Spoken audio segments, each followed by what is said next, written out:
अहमद के कत्ल के हवाले से आपको दे देती कि अहमद के कत्ल के बाद प्रयागराज में इंटरनेट सर्विस बंद की गई थी, लेकिन अब फिर से प्रयागराज में इंटरनेट सर्विस बहाल कर दी गई है। रात 12 बजे के बाद से इंटरनेट सर्विस को चालू कर दिया गया है।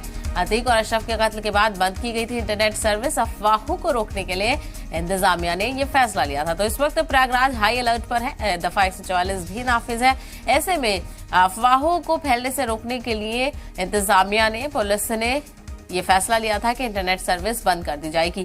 तो 15 अप्रैल के बाद से इंटरनेट सर्विस को बंद किया गया था, लेकिन अब रात 12 बजे यानी आज 18 अप्रैल को रात 12 बजे से ही इंटरनेट सर्विस को बहाल कर दिया गया है। अतीक और अशरफ के कत्ल के बाद इंटरनेट सर्विसेज को बंद किया गया था और वजह बताई थी कि अफवाहों को रोकने के लिए यह कदम उठाया गया है। लेकिन अब सिचुएशन नॉर्मल नजर आ रही है, लेकिन फिर भी प्रयागराज इस वक्त हाई अलर्ट पर है। जगह जगह पर चौकसी रखी जा रही है। इजाफी दस्तों को तैनात किया गया है। हसास इलाकों में निगरानी भी रखी जा रही है।